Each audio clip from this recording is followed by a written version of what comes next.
É bom poder estar mais uma vez aqui com você, estudando a Palavra de Deus. E eu espero que a graça, a paz, o amor de nosso Deus maravilhoso e de seu Filho unigênito estejam com cada um de vocês em mais uma ocasião na qual estudaremos a Palavra de Deus. Hoje nós vamos estudar mais um tema importante da Palavra de Deus relacionado ao Espírito. E antes de nós iniciarmos, eu convido você que se coloque de joelhos para falarmos com Deus. Vamos orar?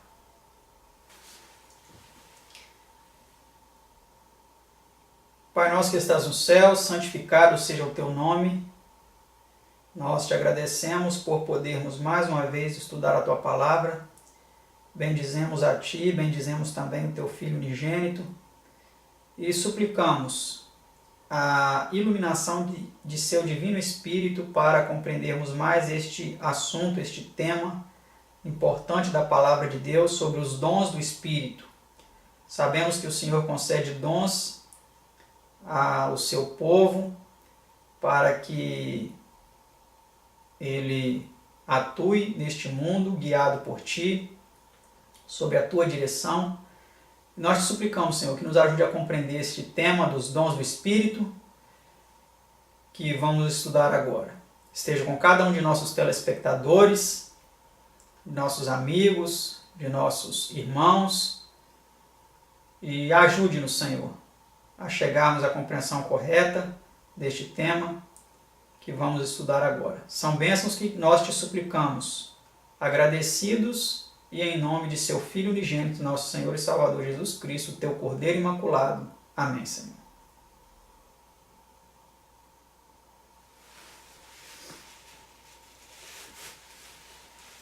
Então, como você viu, nós vamos estudar sobre os dons do Espírito.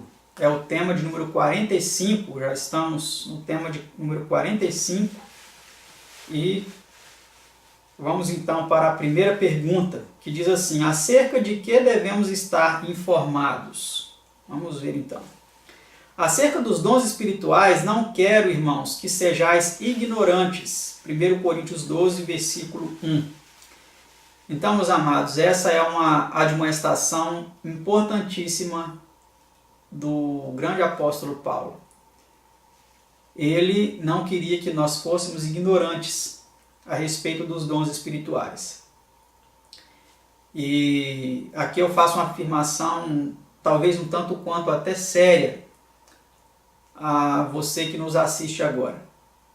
Será que você tem sido ignorante com relação aos dons? Será que você tem compreendido de forma errônea alguns dons espirituais? Porque no tempo de Paulo ele já disse que ele não queria que os cristãos, os crentes, ali os seus irmãos, fossem ignorantes com respeito a esse dom. E hoje, será que seria diferente? Nos últimos momentos da história deste mundo, será que um povo que professa seguir a Deus, fazer a vontade de Deus, correria o risco de ser ignorante com relação aos dons espirituais? São perguntas para a nossa reflexão. Eu espero que até o final deste estudo nós chegamos a uma compreensão mais madura a respeito disso. Pergunta 2. Que deu Cristo aos homens quando ascendeu ao céu? O que Jesus deu aos homens? Então aqui nós vamos mais uma vez entrar naquela questão. Será que o Espírito, que muitos compreendem como sendo uma terceira pessoa de uma trindade, é que deu esses dons? Aqui a pergunta vem dizendo: que deu Cristo aos homens quando ascendeu ao céu? Veja o que diz em Efésios 4:8. Por isso diz: subindo ao alto, levou cativo o cativeiro e deu dons aos homens. Então, quando Jesus subiu ao alto, quando Jesus ascendeu ao céu após sua ressurreição, ele deu dons aos homens. Ele concedeu dons aos homens. Tá? Então não foi uma terceira pessoa. Os dons não são concedidos. Quando fala os dons do Espírito, é uma referência a Cristo. É o Espírito de Cristo que foi dado, né, lá em Efésios 4, verso 6, fala o Espírito de seu Filho, ou seja, o Espírito do Pai, do Filho do Pai, né? Do Deus Pai. O Espírito de seu Filho que clama Abba, Pai. Né? Então, Ele que deu dons aos homens. Pergunta 3 vem reforçando este conceito. Quais foram esses dons que Cristo deu aos homens? Então, vamos ver. E Ele mesmo deu uns para apóstolos e outros para profetas, e outros para evangelistas e outros para pastores e doutores. Efésios 4, verso 11. Então, esses aí foram alguns desses dons, né? Os apóstolos, profetas, evangelistas, pastores, doutores. Esses foram alguns dos dons que foram dados por Cristo. Pergunta 4. Que se diz algures desses dons? Algures, essa expressão algures, para quem não conhece, é em algum lugar, né? Então, o que se diz em algum lugar desses dons? Vamos ver o que é dito desses dons. E a uns pôs Deus na igreja, primeiramente apóstolos, em segundo lugar profetas, em terceiro doutores, depois milagres, depois dons de curar, socorros, governos, variedade de línguas, 1 Coríntios 12, versículo 28. Então, todos esses aí até vem aí fazendo uma classificação de importância, né? Em primeiro lugar está os apóstolos, depois profetas, doutores, milagres, dons de curar, socorros, governos e as variedades de línguas, né? Que também é um dom muito mal compreendido e mal utilizado hoje em dia, né? E muitas pessoas vêm colocando ele no maior grau de importância. Se você não fala em línguas, você não tem um espírito. Mas aqui vem falando que em primeiro lugar, Deus deu tudo isso daí para depois variedade de línguas. O próprio apóstolo Paulo fala, em 1 Coríntios 12, que ele preferia falar uma única língua, mas que se fizesse compreender, do que falar variedade de línguas, né? Pergunta 5. Para que fim foram esses dons concedidos à igreja?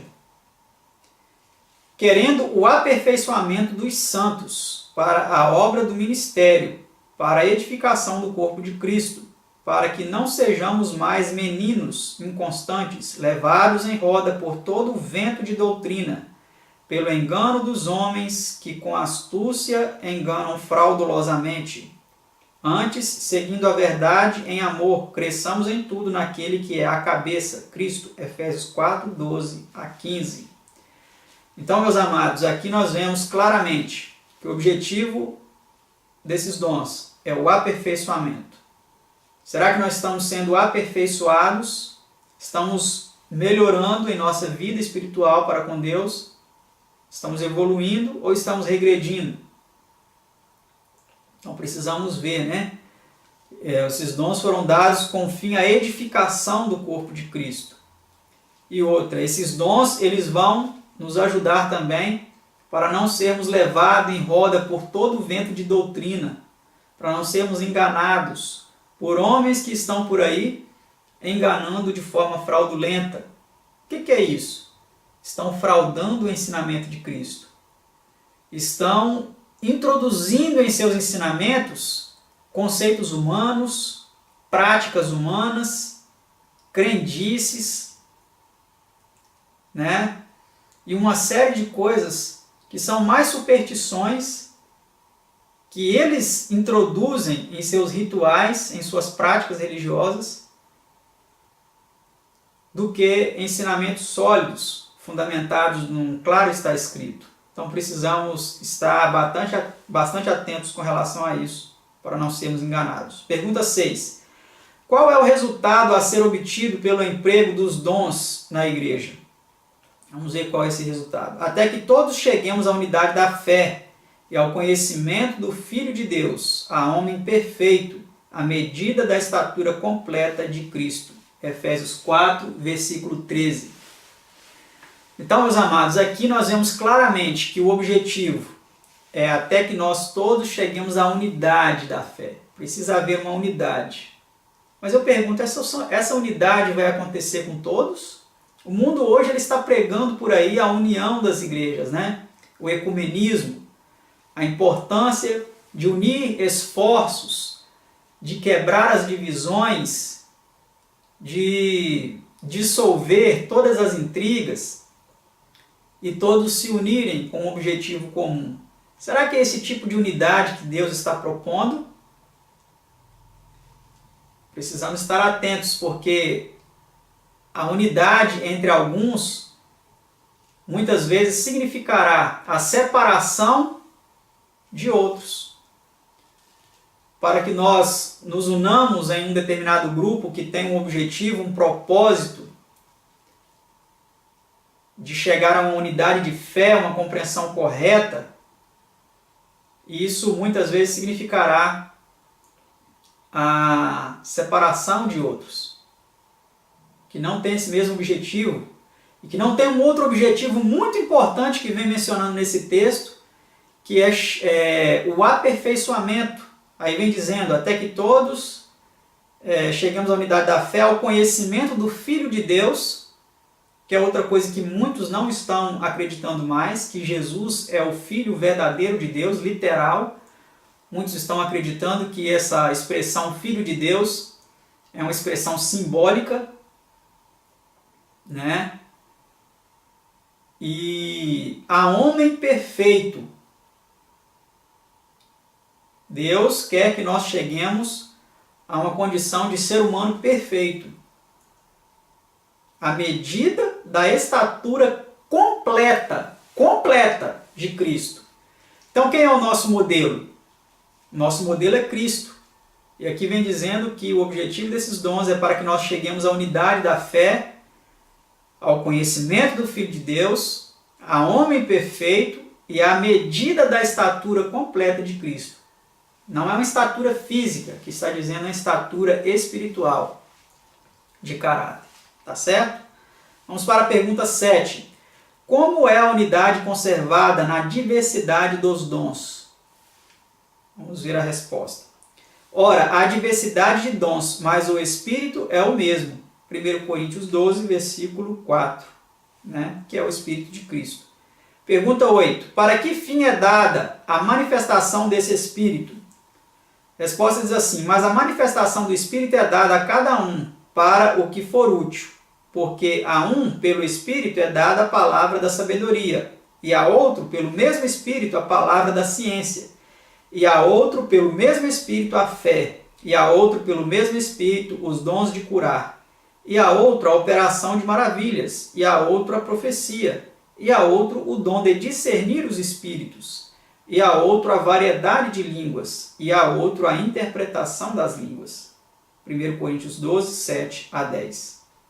Isso aqui é interessante porque muitos, nesse negócio de falar em línguas, né, e tal, fala aquelas palavras emboladas, e não existe ali interpretação. Só existe o aparente dom de línguas, mas a interpretação das línguas não existe. Então aqui é importante nós entendermos que Paulo não estava falando de enrolar a língua e supostamente está falando aí uma língua estranha, uma língua desconhecida. Não, aqui é uma língua que tem um significado. Tanto que também, junto com os dons, precisa ter o da interpretação das línguas, tá certo? Não é simplesmente enrolar a língua e falar "O canta de la bachúria, la batineia", e depois ficar por isso mesmo. Tá certo? Embolar a língua e simular que está falando uma língua, isso é muito fácil. É muito fácil. Precisamos estar atentos para não sermos enganados por essas pessoas que acham que estão aí recebendo o Espírito Santo e falando em línguas, mas essa língua não é uma língua, é uma glossolalia, que é chamada, né? É uma balbúrdia de ruído sem significado algum. Então, aqui vem dizendo para nós que todos esses dons são manifestações do mesmo Espírito, que, como já estudamos em lições anteriores, é o Espírito de Cristo, o Espírito do Filho de Deus, que foi dado aos nossos corações. Pergunta 9. Quem rege a distribuição dos dons do Espírito? Mas um só e o mesmo Espírito opera todas estas coisas, repartindo particularmente a cada um como ele quer. 1 Coríntios 12, versículo 11. Então isso aí não é uma função da igreja, não é uma função do pastor, da comissão, que vai falar assim, ó, você vai receber esse dom, esse cargo, você vai receber esse cargo, você vai receber esse. Não. Aqui é o Espírito de Deus, o Espírito do Filho de Deus, que vão nos conceder esses dons. E aí eles serão utilizados, não como A, B ou C determina, mas como Deus quer que seja utilizado.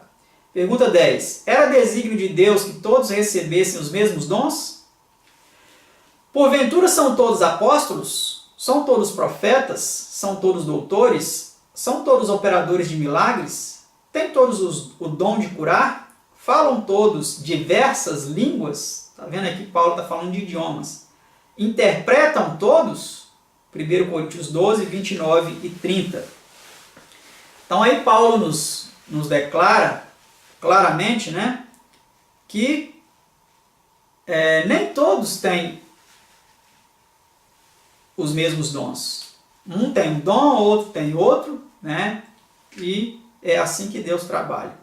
Pergunta 11. Devem os dons do Espírito continuar para sempre? Vamos ver se os dons vão continuar para sempre. Havendo profecias, serão aniquiladas, ou seja, destruídas, né? Havendo línguas, cessarão. Havendo ciência, desaparecerá. 1 Coríntios 13, versículo 8. Então, os dons eles vão desaparecer. Vamos ver na pergunta 12 quando isso vai acontecer, né? Quando não serão mais necessários os dons do Espírito? Veja aí a resposta. Quando vier o que é perfeito, então o que é em parte será aniquilado. 1 Coríntios 13, versículo 10. Então ele vem dizendo que quando vier o que é perfeito, ou seja, isso aí é uma afirmação com relação à vinda de Cristo, do nosso Salvador, né, quando ele vier para buscar a sua igreja e transformá-la num abrir e fechar de olhos, né, de um corpo corruptível para um corpo incorruptível, então o que é em parte será aniquilado, né? Ou seja, esses dons não necessitarão mais existir. Só um pouquinho para ilustrar. Vai ser necessário o dom de profecia? Não, por quê? Porque já estarão todos gozando na eternidade, não precisará mais profecia. Vai ser necessário o dom de curar? Não. Todos já estarão gozando de perfeita saúde. Vai ser necessário o dom de língua? Não. Todos vão falar a mesma língua. Todos vão falar um único idioma. Não vai ser necessário mais o dom de língua, nem o de interpretação, nem o de socorrer ninguém. O dom da beneficência, ali, do socorro, não vai ser necessário mais. Então, por isso que esses dons, eles findarão. O único dom que vai permanecer é o amor, que fala lá em 1 Coríntios 13, né? Permanecem, pois, esses, a fé, a esperança e o amor, mas o maior destes é o amor. No céu não vai ser necessário mais fé, porque estaremos vendo a Deus face a face e ao seu Filho, e aos santos anjos, e a todos os salvos, os redimidos. Não vai ser necessário mais esperança, porque aquilo que nós esperávamos, que era a redenção, a restauração final de todas as coisas, e a habitação eterna com a divindade, com os anjos, já estará acontecendo, mas o amor, ele vai continuar acontecendo. Ele vai continuar presente, porque Deus é amor. Tá certo, meus amados? Então, esse foi o nosso estudo. O estudo de número 45, Dons do Espírito. Eu espero que você tenha compreendido. Eu espero que você continue buscando a iluminação de Deus para compreender a sua palavra. Eu agradeço muito a Deus por esse dom, que é o dom de ensinar a palavra de Deus. Esse é um dom que nem todas as pessoas têm. Muitos têm o dom de cantar. Eles cantam, têm uma voz maravilhosa. Eu já não tenho esse dom. Eu gostaria muito de aprender a tocar um instrumento, mas até hoje não aprendi. Então, uns têm o dom de tocar um instrumento de forma agradável a Deus, né? Outros têm uma voz linda para cantar a Deus. E Deus me concedeu esse dom de ensinar a palavra. Eu já estou num nível adequado? Não, eu tenho muito que aprender. Eu aprendo com você quando eu estou aqui ministrando estes estudos. E eu sempre terei esse desejo, esse pensamento, de nunca achar que eu já cheguei a um patamar adequado, ideal, mas sempre procurar melhorar para que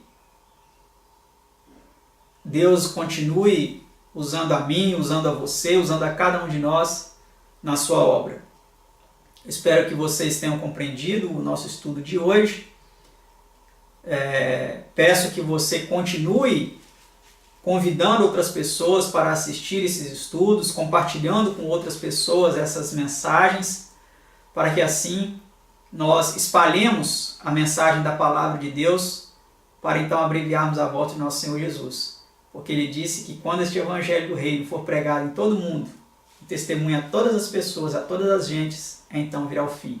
Que Deus nos abençoe. Muito obrigado pela atenção, muito obrigado pela companhia aí do outro lado, e até o nosso próximo estudo, se assim Deus nos permitir. Tchau!